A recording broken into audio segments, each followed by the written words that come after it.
महाकाली। आप सभी साधकों का जय महाकाली ज्योतिष एवं तंत्र निवारण केंद्र के आपके अपने चैनल पर स्वागत है। आषाढ़ नवरात्र 19 तारीख से गुप्त नवरात्र शुरू हो रहे हैं, जिसमें आप माँ दुर्गा के विभिन्न स्वरूपों के इंद्राक्षी दुर्गा, वन दुर्गा, चंडी दुर्गा, किसी भी स्वरूप की साधना करके इसके असीमित लाभ उठा सकते हैं और जीवन में चल रही किसी भी मुख्य परेशानी को खत्म कर सकते हैं, जीवन के अभावों को दूर कर सकते हैं।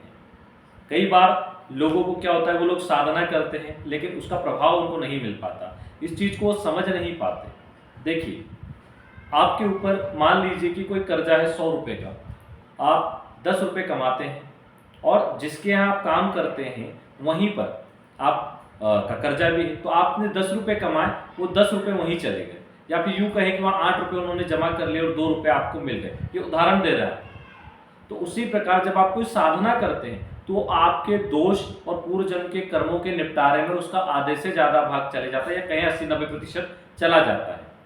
तो इसलिए हम कहते हैं कि पहले कुंडली विश्लेषण के माध्यम से आप अपने दोष आदि पता करें, उनका निवारण करें और ग्रहों से संबंधित उपाय करना शुरू कर दें, ताकि आप साधना करें तो उसका पूरा रिजल्ट आपको मिल पाए। और अगर बात की जाए नवरात्र या गुप्त नवरात्र की, तो ये एक ऐसा समय होता है जब विभिन्न तरीके से आप आसानी से कम समय में अपने पूर्व जन्म के कर्मों के निमित्त साधनाओं के माध्यम से उनकी पूर्ति करके उनसे बरी हो सकते हैं, उनसे मुक्त हो सकते हैं।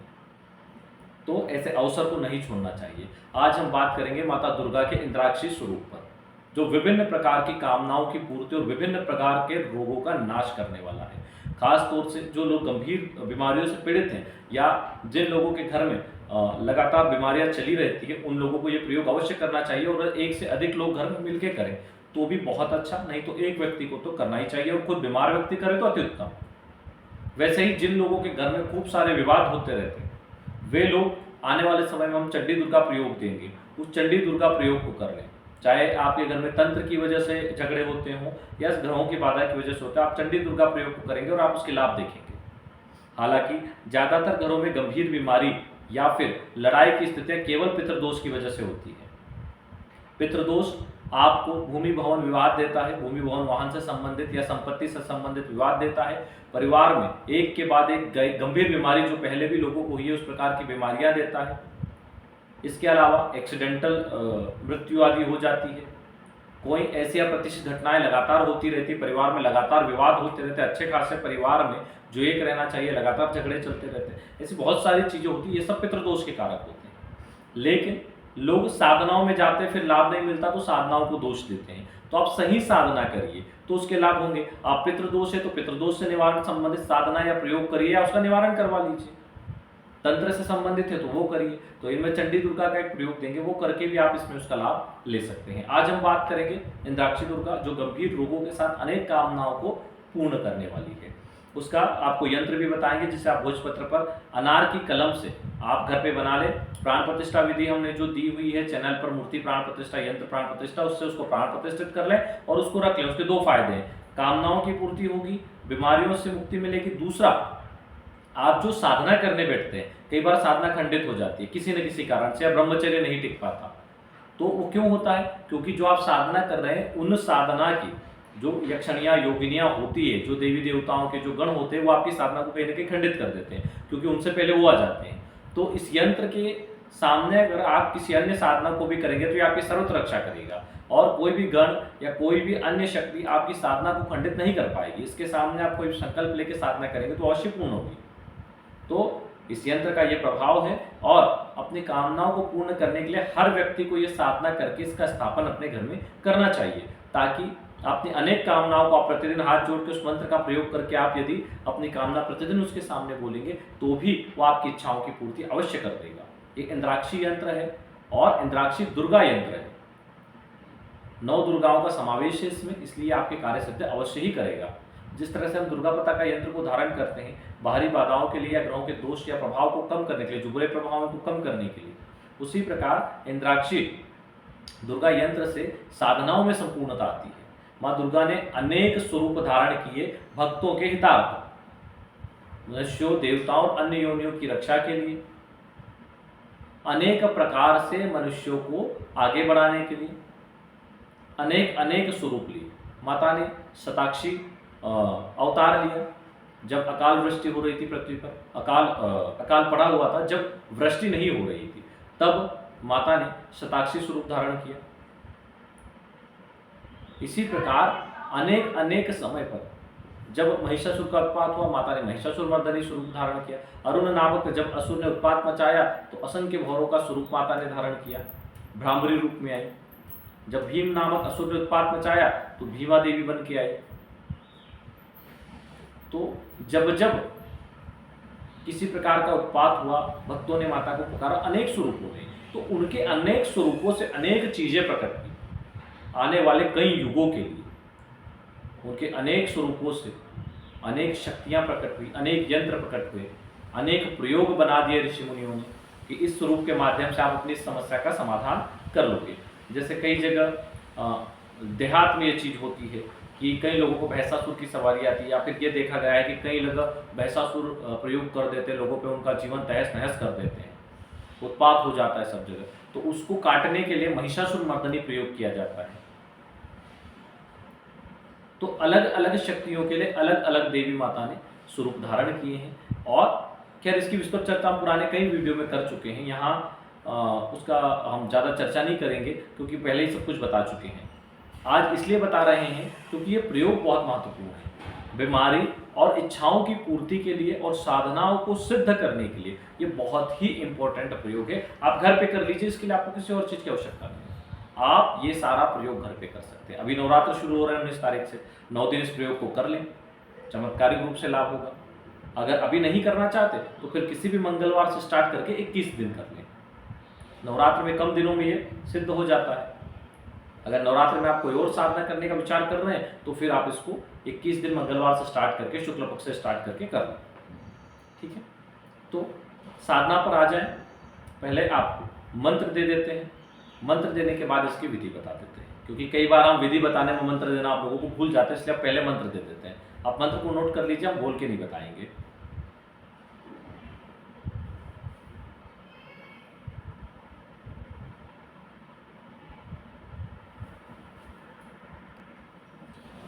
ये इसका मंत्र है।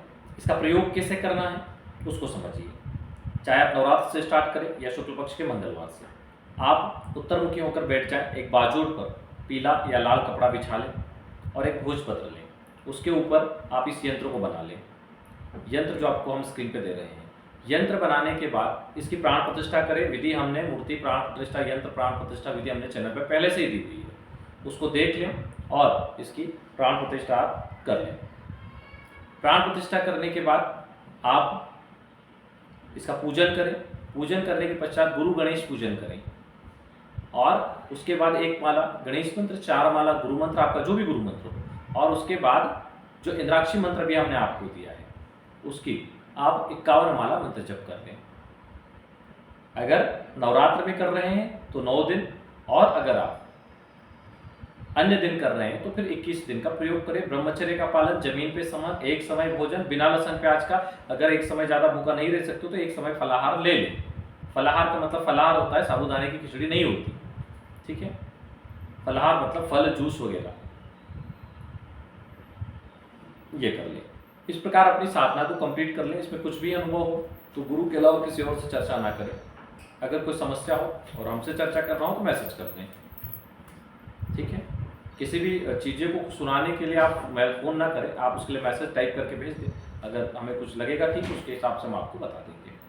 क्योंकि कई बार लोग कॉल करके अनुभव सुनाते हैं तो इतना समय नहीं होता है, तो थोड़ा व्यस्त होते हैं, इसलिए आप टाइप करके भेजो। ज़्यादा बड़े मैसेज ना भेजें। जितने भी लोग हैं वो ज़्यादा बड़े मैसेज ना भेजा करें। जो भी काम हो बहुत कम शब्दों में लिख के भेजें तो बेहतर होगा। ज़्यादा बड़े मैसेज हम पढ़ते ही नहीं, ठीक है। ये प्रयोग हो गया। उसके बाद आप इसको एक फ्रेम ले आएँ और उस फ्रेम में फिट कर लें, ठीक है। फिट करके और अपने पूजा स्थान पर रख के दैनिक पूजा इसकी करें, धूप दीप दिखा दें, पहली चीज़। अब इतना बताने के बाद फिर और एक बार बता देते हैं वीडियो में कि जो लोग कॉल करते हैं सुबह से, वो दिन में 11 बजे से 4 बजे के बीच कॉल करें, दूसरे समय ना करें, पहली चीज़। दूसरी चीज़, जिन लोगों को कुंडली वगैरह बनवाना है, ऑरा स्कैनिंग करवाना है, वो व्हाट्सअप नंबर दिया हुआ है, उस पर सारी डिटेल डालें। अपना नाम, जन्म तारीख, जन्म का समय, जन्म स्थान और कुंडली विश्लेषण शुल्क 500 रुपये डाल के उसका स्क्रीनशॉट ये व्हाट्सअप कर दें, ठीक है। पेटीएम फोन पे नंबर भी यही है और अकाउंट नंबर चाहिए तो डिस्क्रिप्शन में दिया हुआ है। जिन लोगों को ऑरा स्कैनिंग करवाना है उसका शुल्क 1100 रुपये है। उसके लिए अपने सर से पैर तक की फोटो भेजें। अंगूठी, ताबीज, जूते, चप्पल ना पहने, कपड़े पहनना है तो पूरी फोटो खींच के भेजना है। सीधे हाथ की हथेली की फोटो, पुरुष है तो स्त्री है तो उल्टे हाथ की हथेली की फोटो। फोटो खींचे तो एक चीज ध्यान रखें, पीछे प्लेन दीवार हो, कोई फोटो वोटो अन्य ना लगी हो, ऐसी जगह खींचे, अन्यथा उनका ऑरा भी कैप्चर होता है। ठीक है, ये चीज़ का ध्यान रखें। उससे शुल्क डाल के उसका स्क्रीनशॉट भी व्हाट्सअप कर दो। और कोई भी चीज़ आप करवा रहे हैं, चाहे कुंडली विश्लेषण हो या ऑरा स्कैनिंग हो, तो कम से कम 2 से 3 दिन का धैर्य रखें। इतना समय लगता है, उसके बाद ही हम आपको उसकी डिटेल दे पाते हैं। ठीक है, यहाँ आ गए। अभी नवरात्र आने वाली है, कुछ और विशेष वीडियो आपको हम देंगे। आप उसके माध्यम से साधनाएं अवश्य करें। जो लोग कोई नया कारोबार शुरू कर रहे हैं उनके लिए हम एक विशेष बात बताना चाहते हैं। आप कोई भी नया कारोबार शुरू करते हैं, इतना पैसा लगाते हैं, तो थोड़ा सा जो उसका पैसा है वो पूजा पाठ में भी खर्च करें। अपने संस्थान पर जब आप पूजा करवाएं किसी भी ब्राह्मण को लेके, तो भले 1 दिन नहीं 2 दिन की पूजा करवाएं। उसमें आप क्या करें, उसमें गणेश जी पूजन तो होता है, गौरी पूजन होता है, उसके साथ में महालक्ष्मी पूजन होता है। आप वहाँ पे वास्तु पूजन भी जरूर करवा लें। एक छोटा सा रखें, ज़्यादा बड़ा कार्यक्रम ना रखें, क्योंकि मकान के समय 3 दिन का जो पूजन होता है बहुत बड़ा पूजन होता है। तो छोटा वास्तु पूजन रखें, और वास्तु पूजन के साथ आप पितृ पूजन अवश्य करें। पितृ तर्पण उस जगह पे अवश्य करें। और उसमें क्या चीज़ ध्यान रखें, पितृ तर्पण में वहाँ पर एक चीज़ ध्यान रखें कि पितरों का आपको जब तर्पण हो तब संबंधित जगह जिसकी भी है उसके नाम से भी तर्पण करें। अगर पंडित जी भूल जाए तो आप याद दिलाएं। इस तरह के तर्पण किस तरीके से वहाँ पे करें, अपने पितरों को करने के बाद ये करें, इस स्थान के अब तक जितने भी मालिक हैं, रहे हुए हैं, और जो अब इस दुनिया में नहीं है और इस स्थान से उनका लगाव है, हम उनके नाम से भी तर्पण करते हैं, वो भी इसको स्वीकार करें और हमारी उन्नति में सहायक हो।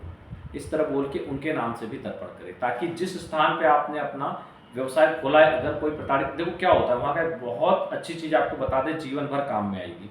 और जहाँ जहाँ लोग फेल हुए हैं उनके कारण पता चलेंगे।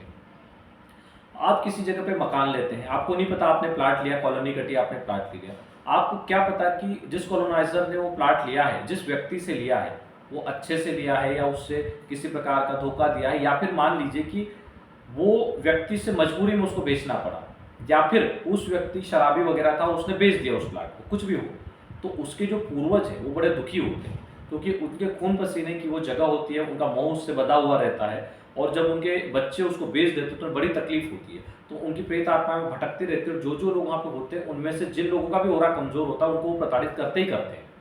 जो लोग धार्मिक नहीं होते, पितृ पूजन वगैरह सही तरीके से नहीं करते, वो लोग आप देखो आर्थिक, शारीरिक या मानसिक 3 में से किसी भी 2 या 1 रोग से जरूर परेशान होंगे, तो वो परेशान होते हैं। लेकिन जब आप इस तरीके से वहाँ तर्पण करते हैं और उनको भी जल भोजन आदि प्राप्त हो जाए, तो बड़े तप्त होकर आशीर्वाद देते कि जो हमारे बच्चों ने नहीं किया वो तुमने किया, तो हम तुम्हें आशीर्वाद देते। वो आपको, आप देखो ऐसा जिसने भी किया वो उस कॉलोनी में या उस दुकान में जरूर तरक्की को करेगा, बिल्कुल उस वहाँ पे तरक्की होगा। आप किन्हीं भी बड़े लोगों को देखें जो तरक्की पे हैं, वो पितृ पूजन अवश्य करते हैं। हाँ, कुछ एक लोग मानते हैं कि जो भाग्य के भरोसे चल रहे हैं वो नहीं करते, तो जब तक भाग्य चलेगा चलेगा, फिर डाउन होंगे। लेकिन जिन लोगों का भाग्य भले ही थोड़ा खराब हो, लेकिन पितृ पूजन समय समय पे करते रहते हैं, उनकी तरक्की जरूर होती है। और कुछ लोग अपने ग्रह दोषों की वजह से परेशान होते हैं, तो बोलते हैं कि हमने पितृ पूजन कर लिया फिर भी हमारे पिता हमें परेशान करे, मतलब वो दोष देते हैं पितरों को, वहां फिर वो परेशान होने लग जाते। तो कुल देवी देवता और पितृ देवी देवताओं को जिन्होंने प्रसन्न रखा, वे कहीं भी जाने की आवश्यकता नहीं, सब देवी देवताओं को घर आ जाएंगे आशीर्वाद देने के लिए, जिसका भी आह्वान करेंगे, क्योंकि ये काम आपके कुल देवी देवता और पितृ देवी देवता करेंगे उनको अपने तक लाने का। तो इस चीज का बड़ा ध्यान रखें। एक और चीज, अब कोई भी नया काम शुरू करना चाहें तो उसके लिए एक अनुष्ठान करवा लें। हम ये नहीं कहते कि हमारे संस्थान से करवाएं, आप कहीं से भी करवाएं, लेकिन एक अनुष्ठान करवाएं। यहाँ पे भी होता है, यहाँ से भी करते हैं, आप लोग अपनी जगह से किसी से भी करवा सकते हैं। एक अनुष्ठान जरूर करवाएं अपनी तरक्की के लिए। जैसे हमारे यहाँ से होता है तो हम सामने वाले की कुंडली देखते हैं, उनकी कुंडली में कौन सी इष्ट देवी देवता है, उन इष्ट देवी देवता से संबंधित अनुष्ठान करते हैं। कौन से ग्रह हैं जो उनको फायदा पहुंचाएंगे उनसे संबंधित, और कौन से ग्रह हैं जो उनको नुकसान पहुंचाएंगे उनको शांत करने संबंधित एक संपुटित प्रयोग यहाँ पे करते हैं विधिवत। माँ कालरात्रि मंदिर में करते हैं उसका अनुष्ठान, तो उनसे उन्हें अवश्य ही लाभ होता है। और वो जो भी कार्य कर रहे हैं उनमें सफलता के चांस बहुत ज़्यादा बढ़ जाते हैं, उन्हें नुकसान नहीं उठाना पड़ता। तो एक अनुष्ठान अवश्य अपने लिए करवाएं, कोई भी नया काम करें तो। चलिए आज के लिए इतना ही। जय गुरुदेव, जय महाकाल।